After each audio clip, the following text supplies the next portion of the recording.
beginning Unit 5. On Unit 4, I know you assigned them a test on yesterday. Some students said they couldn't find it for whatever reason, and it was given through Canvas. So my suggestion was to give the students an opportunity to take their test in class. Via Illuminate tomorrow. Miss Mumford. We finished up the test today and we started Unit 5 as well, exponential functions. So when we take the test, do you guys look at the test right then and there, or you gotta wait a minute? How y'all do, the assessment of the test? Oh, I always look at it. I actually work through it myself before I give it to my students, and I make sure, even though I read the test to my kids that have the exceptional ed students. I definitely look over it. So we dive a little bit deep in this question. So you say you guys are moving on. So have you guys reflected on the test? Have y'all talked to the kids about the data? Say, hey, we all missed this question. I think you're talking about this one. No, I haven't dived into the data yet. The last one I did, and we do test corrections as well. We do test corrections. But how did the kids are selling with that? So what's the the results of the test corrections? It'd be some questions like, oh, okay, I see why I did that, and you still have some students that still didn't quite understand. So that's when the remediation red day comes in with those different standards. Same thing with you guys. Something similar with what we're looking at. After having conversations with them, it's just really their work ethic, and they're trying to learn how to take tests and do school. So that's what the issue is with them. So, like, multiple select answers usually are the questions that are frequently missed, because there's multiple answers. They just want one answer, but there's multiple answers. Or constructive response, which is not on the ELC, but it's on our district test, and because of that, they do have to do constructive response. And once they see that, oh, I have to actually write out an answer and explain myself, even though we do it on Desmos and in class, they don't attempt to do that as well. And that hurts their score. So I did let them know it's your test scores that is really holding up your grade. You have to be a test taker. You have to show mastery on the test. And we can continue guiding them and asking the guided questions. It's just getting them to ask those questions on the test without us. Right, critical thinking. Yes. Through the process. Yes. So test taking strategies too, trying to teach them that as well. So after you guys do test corrections, are we allowing time for reassessing? Like allowing students to be reassessed? It's just that due to our pacing, I can't really do it in class, but we can do it after school on Wednesdays.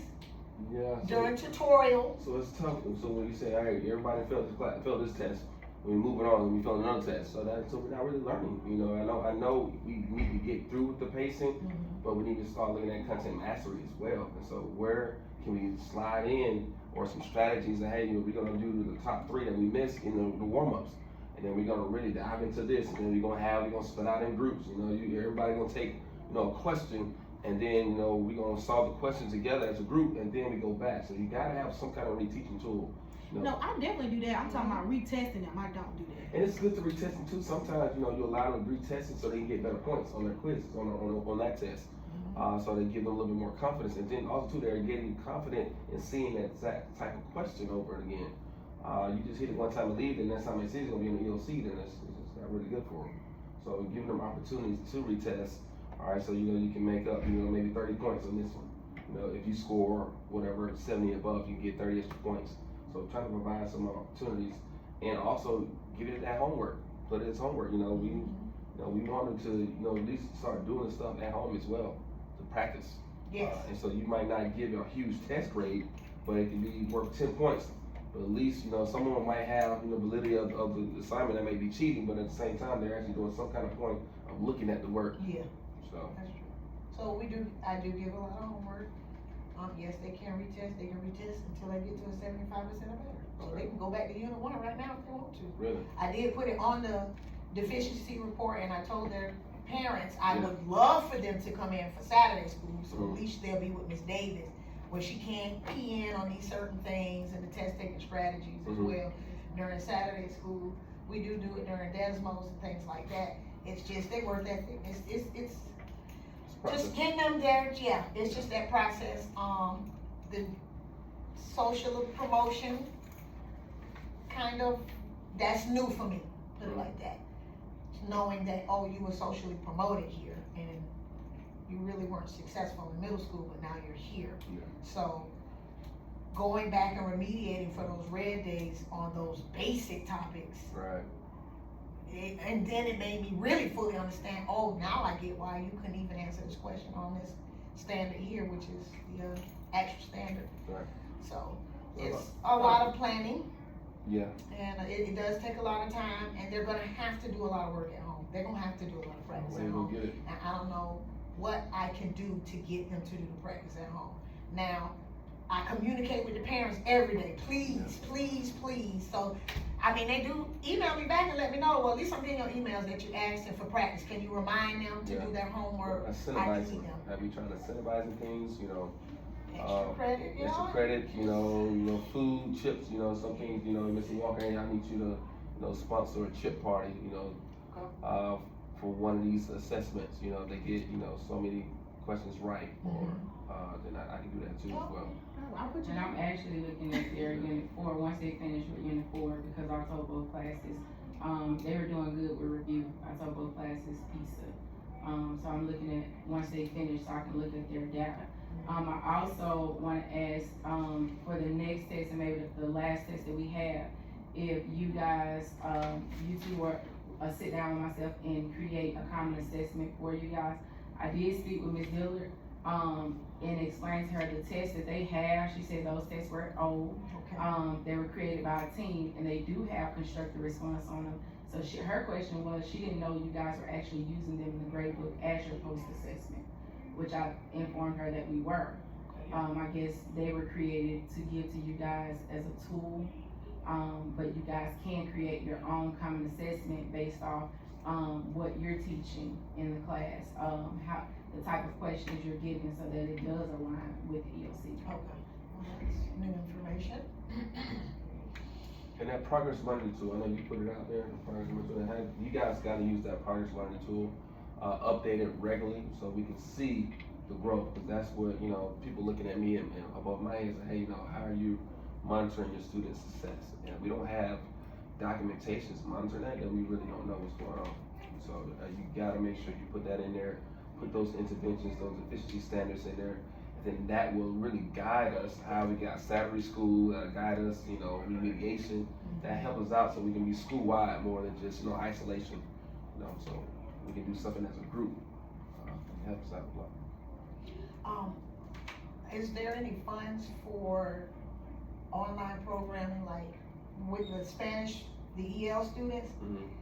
Ed Puzzle has a lot of great videos on our topics that are already in Spanish. It's just, I can't afford to print any page.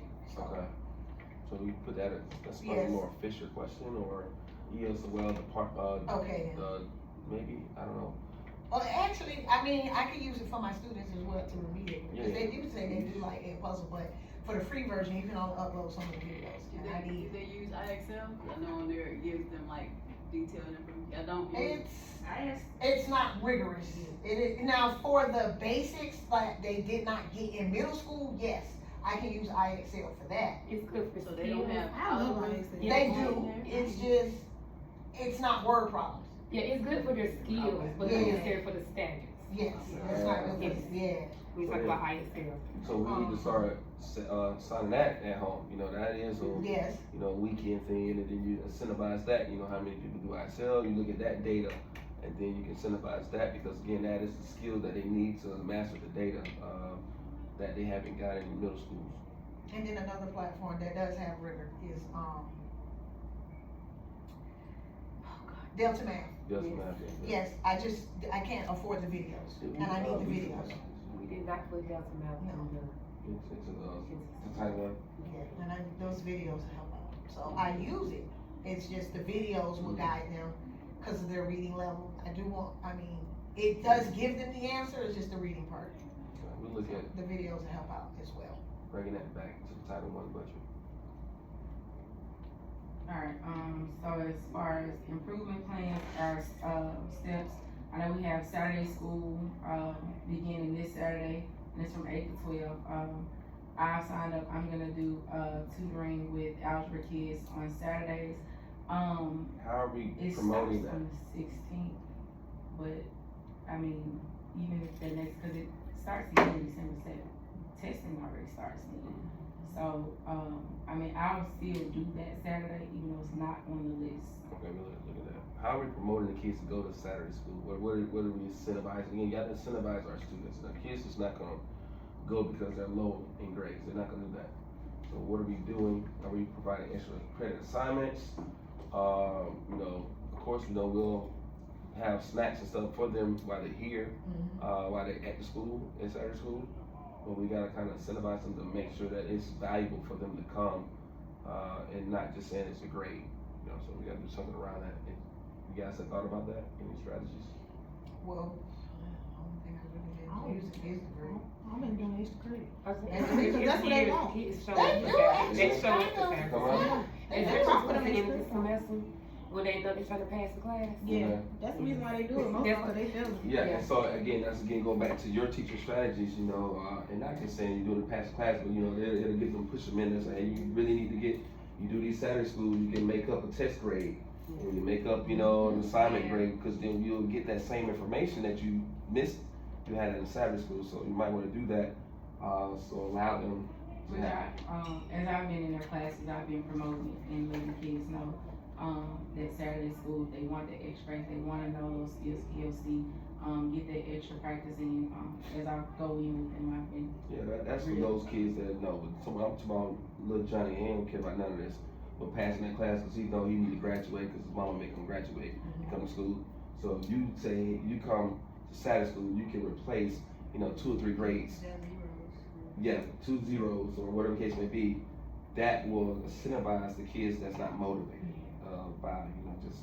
cause I told them they would be reassessed, and I know, Ms. Mumford and them said they would use, those grades, cause I told the kids they would be reassessed, opportunity to be reassessed, you fail those tests, Yeah. you have opportunity to come and be reassessed. So let's make it a algebra 1 thing. So let's say, hey, if you come to Saturday school, you get to replace 2 zeros. Is that something we can do, that we can agree on?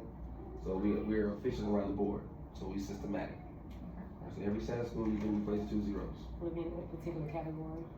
Yeah. Right. What category is the biggest one? Is it schoolwork or homework or? Quizzes and Quizzes. tests. Yeah. So if you're showing mastery on the test, that's Yeah. gonna help your grade go up. Well, let's not say test, because again, Replace 2 zeros for that unit, for each unit. yeah, but not necessarily quizzes or tests. Is that the assessment run by, Maybe a quiz more than a test. Okay, then, I can see a quiz. Yeah, I can say quiz more than a test. The test we need to make sure we sit there mastering it, because Right. you can't put a 100 in there knowing good well they Right. only came to Saturday school. It's not, that's I false mean, data. You can replace some of the missings in classwork. It'll go up a little You have bit. to. Yeah, so yeah, quizzes or, so y'all say quizzes, do y'all take enough quizzes, for them to replace 2 zeros for Saturday schools, or do we need to do more homework assignments or? Well, homework is considered that under the quiz category. I mean, it's an assessment. Okay, assessment, okay. So I do Alright. put homework under the quizzes. Okay, so yeah, so just But the two. mastery on the test is what's gonna get their grade. Well, we know that, yeah. So keep coming to Saturday school and, I mean, that's the extra SPP. Yeah. And we were gonna replace your lowest score anyway, so your grade can't help but go up. What, for the On test? the right? test, yeah. Absolutely, yeah. Yeah, so that's the point. That's why I want you to come to Saturday school to be Right. guided and that grade go up in that assessment, so we can put that new grade in. Mm-hmm.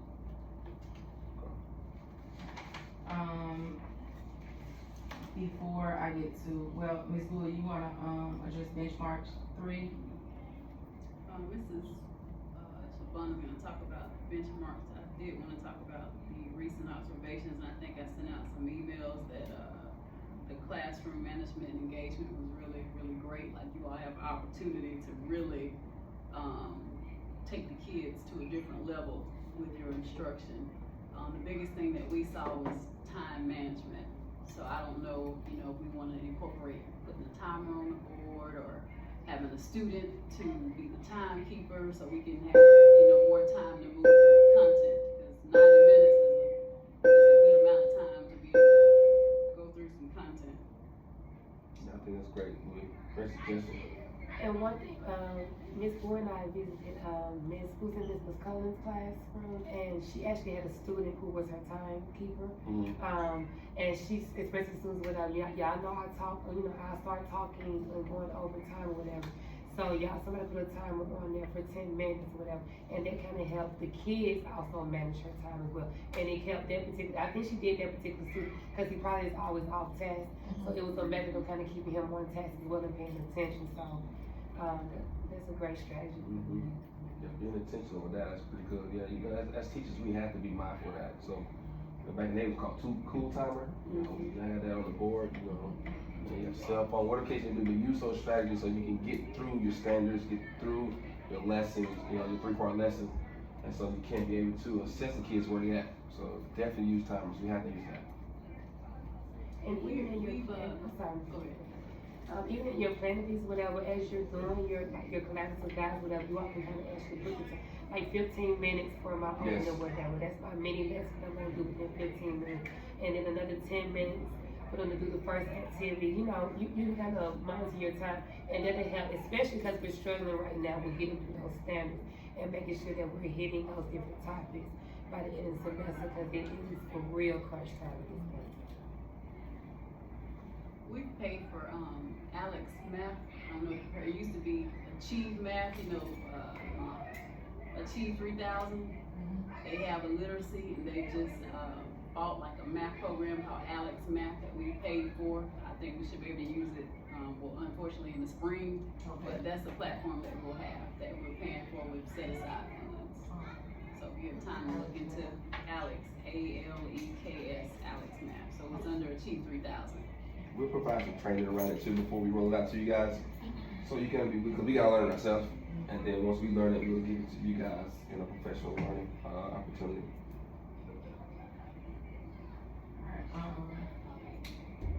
Everybody giving the benchmark. Benchmark starts, the benchmark window opened up this past Monday on the 4th, and it goes for 15. As always, if you all can give it in the earlier part of the window, just in case you run into any problems.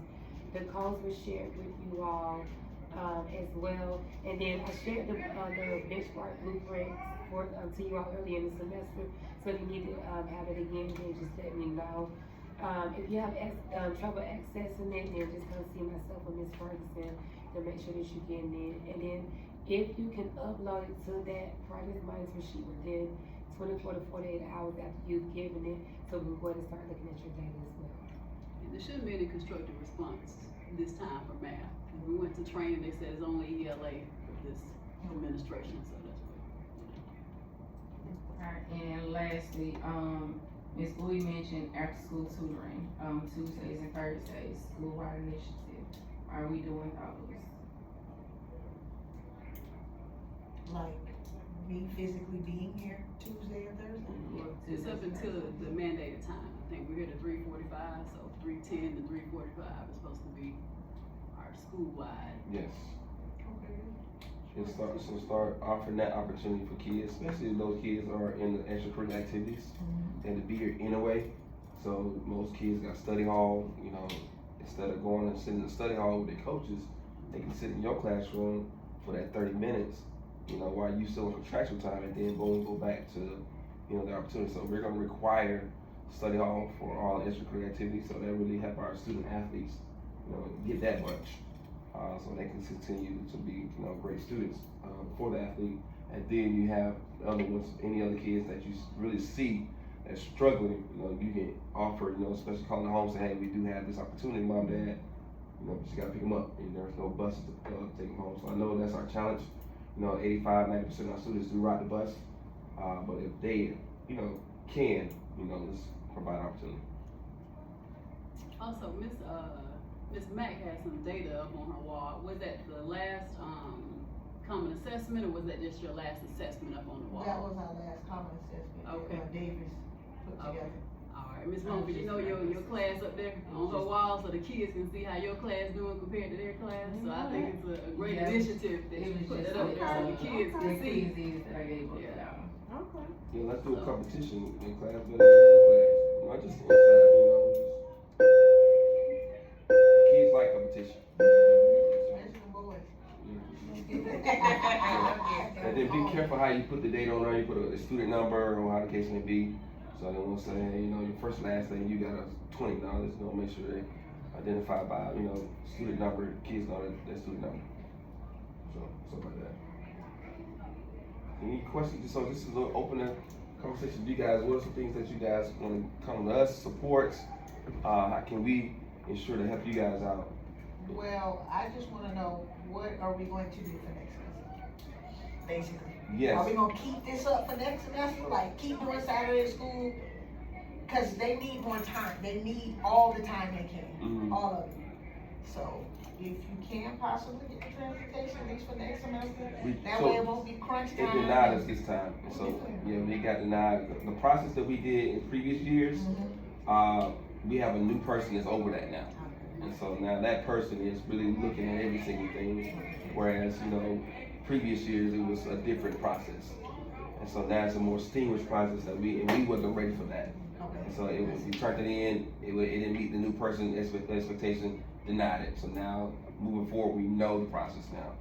So we can be ready for it, yes. Do they want data? It's not just the data, it's so many hours that we had to have. It's 120 hours now to be able to have after school tutoring and stuff like that. Whereas I think it was like 40 to 50 hours last previous years. So we gotta prove 120 hours how we gonna remediate the kid. So we gotta figure out how to do that. They want specific bus routes. I think last time they just put all the kids in, so Right. we could have all, but now they want specific If people sign up. routes Yeah, and stuff. sign up. Sign up. Intentional. They come in intentionally every. Yeah. Oh, okay. I Yeah, see. yeah. So we have to be really intentional about reaching those kids. Saying, you gotta come back because we done did the process now. And so you just can't say I ain't coming. You know, we had that buffer last year, but now we don't. So, but it's different people at the top. So we're working with their process too. But we're gonna have to do it. That really helps out our graduation rate. Help our students out because we know that transportation is a barrier for our kids. We know that. So. Any other thing, Ms. Muff? You got anything? How can we support you in the classroom? We're gonna be in your classroom, guys. Now I got you. You know, we're gonna be in there monitoring instruction. We give you feedback. So don't take the feedback as negative. See how we can get better. Always turn it to a positive. But we're gonna continue to come. Yeah, next semester I go to geometry or what's another EOC not tested course. Can be moved. Yeah, Can move me to advanced. don't get afraid of this word. Move me to. I'm going back to science. I got some great bones because the kids are really engaged in y'all classes. So when we go in, the kids are into it. Yeah, EOC classes are pressure, but like Dewey's saying that you guys got the engagement part. That's the key. Getting kids to listen to you. If the kids don't listen to you, don't respect you, they're not gonna learn. So you got that part. So now you just gotta get that pedagogy and these strategies in place because yeah, it's pressure. You know that is the rating of the school. Algebra 1 for math, biology for science, American Lit for literature, and then U.S. history for. So we try to pick our best people. You know, we can't have LeBron James sit on the bench. We ain't gonna win. You know, who has Steph Curry sit on the bench in the fourth quarter and we down? Ain't no I LeBron. didn't ask to go to South Beach. I'm more like. I was Hey, so we good over so there. we saw some It's a menu. lot of pressure. In Cleveland, I was fine No, over we there. saw some menu. So now we put the bone in. But the hard part is out the way because y'all got the kids right here. I do want to emphasize, I know we have our teachers check out Chromebooks, but let's put our algebra kids at the top priority with getting Chromebooks so they have daily access Yes. in the classrooms without the cell phones. Gotcha. So that they're coming in, logging in Desmos, because I know you check out 5, but we try to make sure that we prioritize our algebra kids getting those Chromebooks. Yeah, they should We be. have ordered more Chromebooks. We're waiting for them to come in. Everybody Oh, orders that's from good the news. same We vendor. got 90. So Yeah. Oh, that's good news. We got a lot of them coming. And so we also too have the cell phone lockers that we need to implement, especially in our EOC classes where you need to lock them cell phones up. So that's another battle that you have to kind of battle, and just let the kids know the why. You know, we need you engaged in the Chromebook. You know, get off your phones. And so we're gonna start bringing that around very soon, and start implementing those things. That is a classroom management piece that you guys gotta be structured on. It's gotta be within your transitioning to. So when you come in, it might be a little bit longer to get into your lesson because you gotta take cell phones. But we're not asking to fight them. If they don't want to give it to you, you see them, just tell them get out of class. You're gonna then call for an administrator, then we'll deal with it. We're not. You don't fight cell phones. We fight them. So it's a district initiative, and so that means our team has to deal with it. Okay. All right, guys. Any other questions, concerns? Good for the group, coaches. We get like 10 minutes, 20 minutes before we go to the next meeting to get ourselves together and Do eat. we have that much time? We have that much time between? They have 15 minutes. 15 minutes. There it is. To eat? Yes. To eat. You asked 10, like gave you 15. You can bring your food in there. All right. All right, you very good? And I really appreciate you guys. I know it's stressful, but it's gonna make you better educators, and you're doing it for the kids at the end of the day. Yeah. All right, team. I got 15 minutes. Make sure you're on time now. Prepared to all meeting on time. 15. 15. You bring your lunch in there with you. What you got in your office? I mean, your mansion. That would be